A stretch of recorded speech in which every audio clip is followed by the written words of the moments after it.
पाठ 11 अशोक का शस्त्र त्याग। यह एकांकी ऐतिहासिक पृष्ठभूमि पर आधारित है।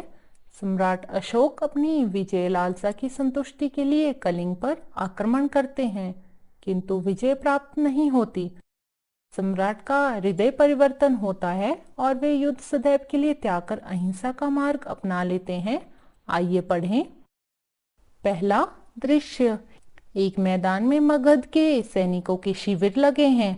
बीच में मगध की पताका फहरा रही है। पताका के पास ही सम्राट अशोक का शिविर है। संध्या बीत चुकी है। आकाश में तारे चमकने लगे हैं। शिविरों में दीपक जल गए हैं। अपने शिविर में अशोक अकेले टहल रहे हैं। उनके मुख पर चिंता की छाया है। वे कुछ सोचते हुए आसन पर बैठ जाते हैं। अशोक स्वतः आज 4 साल से यह युद्ध हो रहा है और कलिंग आज भी जीता नहीं जा सका है।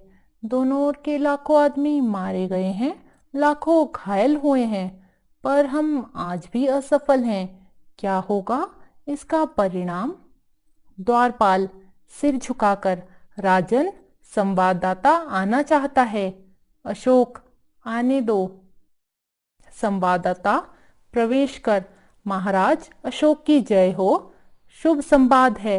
गुप्तचर समाचार लाया है कि कलिंग के महाराज लड़ाई में मारे गए हैं। अशोक प्रसन्नता पूर्वक, मारे गए हैं तो मगध की विजय हुई है, कलिंग जीत लिया गया है। संवाददाता चुप रहता है। अशोक बोलते क्यों नहीं हो तुम? चुप क्यों हो? संवाददाता धीरे से, बोलूं क्या महाराज? कलिंग दुर्ग के फाटक आज भी बंद हैं। फिर किस मुंह से कहूं कि कलिंग जीत लिया गया? अशोक उत्तेजित होकर, कलिंग के फाटक आज भी बंद हैं। संवाददाता हाँ महाराज, कलिंग के फाटक आज भी बंद हैं। अशोक उत्तेजित होकर खड़े होते हुए, बंद है तो खुल जाएंगे। जाओ, जाकर सेनापति से कह दो कि कल सेना का संचालन मैं स्वयं करूंगा। कल या तो कलिंग के दुर्ग के फाटक खुल जाएंगे या मगध की सेना ही वापस चली जाएगी। जाओ, हाथ से जाने का संकेत करते हैं। दूसरा दृश्य। दूसरे दिन प्रातःकाल का समय। शस्त्र सज्जित अशोक घोड़े पर बैठे हैं। उनके पास उनका सेनापति है। सामने कलिंग दुर्ग है जिसके फाटक बंद हैं। अशोक मेरे वीर सैनिकों, आज 4 साल से युद्ध हो रहा है, फिर भी हम इस कलिंग को जीत नहीं पाए हैं। उसके किसी दुर्ग पर मगध की पताका नहीं फहरा रही है। कलिंग के महाराज मारे गए हैं। उनके सेनापति पहले ही कैद हो चुके हैं। फिर भी कलिंग आत्मसमर्पण नहीं कर रहा है। आओ, हम अपनी मातृभूमि की शपथ लेकर कहें कि या तो हम कलिंग के दुर्ग पर अधिकार कर लेंगे या सदा के लिए मृत्यु की गोद में सो जाएंगे।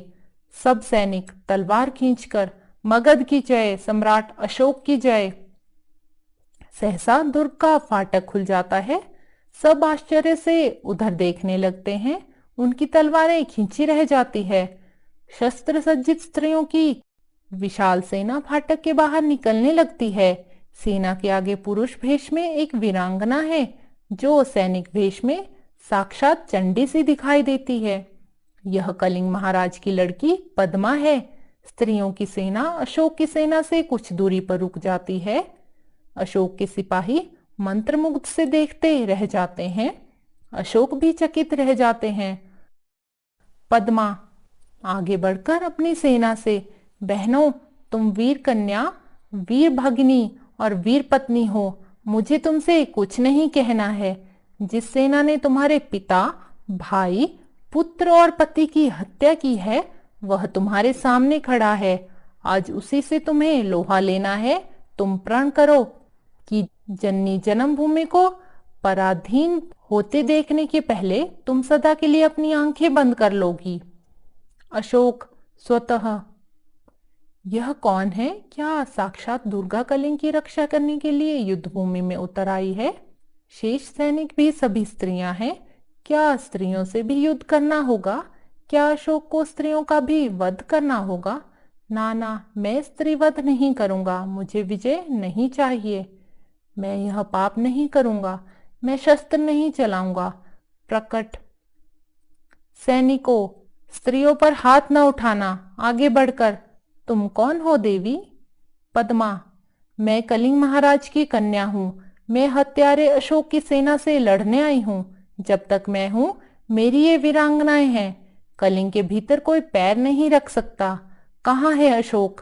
कहाँ है मेरे पिता का हत्यारा? मैं उससे द्वंद्व युद्ध करना चाहती हूँ। अशोक। अशोक तो मैं ही हूँ राजकुमारी, दोषी मैं ही हूँ। परंतु तुम स्त्री हो, तुम्हारी सेना भी स्त्रियों की है। मैं स्त्रियों पर शस्त्र नहीं चलाऊंगा। पद्मा। क्यों महाराज? अशोक। शास्त्र की आज्ञा है राजकुमारी। पद्मा। और शास्त्र की आज्ञा है कि आप निरपराधियों की हत्या करें।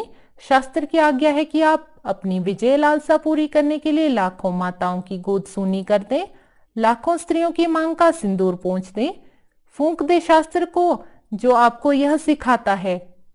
मैं आपसे शास्त्र सीखने नहीं आई हूँ, शस्त्रों से युद्ध करने आई हूँ। आप हत्यारे हैं, मैं अपनी बलि चढ़ाकर आपके खून की प्यास बुझाने आई हूँ। अपने सिपाहियों से कहिए कि तलवार उठाएं। कलिंग की स्त्रियां आपसे कुछ नहीं चाहती, केवल युद्ध चाहती हैं। अशोक सिर झुका लेते हैं। पद्मा। क्यों? सिर क्यों झुका लिया महाराज? मैं युद्ध चाहती हूँ, केवल युद्ध। आज आपके भीषण युद्ध की पूर्णाहुति होगी। अशोक। बहुत हो चुका राजकुमारी, मैं अब युद्ध नहीं करूंगा, कभी युद्ध नहीं करूंगा। तलवार नीचे फेंक देते हैं। पद्मा। यह क्या महाराज? अशोक अपने सैनिकों से, तुम भी अपनी तलवारें नीचे फेंक दो। आज से अशोक तुम्हें कभी किसी पर आक्रमण करने की आज्ञा नहीं देगा। फेंक दो अपनी तलवारें। सभी सैनिक अपनी अपनी तलवारें फेंक देते हैं। पद्मा आगे बढ़कर, मैं भुलाबे में नहीं आ सकती महाराज, मैं आपसे युद्ध करूंगी, मुझे अपने पिता का बदला लेना है। अशोक सिर झुकाकर, तो लीजिए बदला राजकुमारी। मैं अपराधी हूँ, जिस अशोक ने लाखों का सिर काटा है और जिस अशोक का सिर आज तक किसी के आगे नहीं झुका, वह आपके आगे नत है। काट लीजिए इस सिर को, मैं हथियार नहीं उठाऊंगा, मेरी प्रतिज्ञा अटल है। अशोक सिर झुकाकर खड़े हो जाते हैं। पद्मा। तो जाइए महाराज, स्त्रियां भी निहत्तों पर वार नहीं करेंगी। आप अपनी प्रतिज्ञा की रक्षा के लिए जीवित रहिए। अपनी स्त्रियों की सेना के साथ दुर्ग में चली जाती है। तीसरा दृश्य। अशोक और उनके सभी सरदार पीले वस्त्र धारण किए हुए हैं। उनके सामने एक बौद्ध भिक्षु बैठे हुए हैं। बौद्ध भिक्षु अशोक से, कहो मैं प्रतिज्ञा करता हूं कि। अशोक। मैं प्रतिज्ञा करता हूं कि। बौद्ध भिक्षु। जब तक मेरे शरीर में प्राण रहेंगे। अशोक। जब तक मेरे शरीर में प्राण रहेंगे। बौद्ध भिक्षु। अहिंसा ही मेरा धर्म होगा। अशोक। अहिंसा ही मेरा धर्म होगा। बौद्ध भिक्षु। मैं सबसे प्रेम करूंगा और मेरी करुणा का सदा व्रत आप सबको मिलेगा। बौद्ध भिक्षु। प्रतिज्ञा करो कि जब तक जीवित रहूंगा अपनी प्रजा की भलाई करूंगा, सब प्राणियों को सुख और शांति पहुंचाने का प्रयत्न करूंगा, सब धर्मों को समान दृष्टि से देखूंगा। अशोक। मैं प्रतिज्ञा करता हूं कि मैं शक्ति भर आपकी आज्ञा का पालन करूंगा। बौद्ध भिक्षु बोलो, बुद्धम शरणम गच्छामि, धर्मम शरणम गच्छामि, संघम शरणम गच्छामि। सभी बुद्धम शरणम गच्छामि, धर्मम शरणम गच्छामि, संघम शरणम गच्छामि। वंशीधर श्रीवास्तव।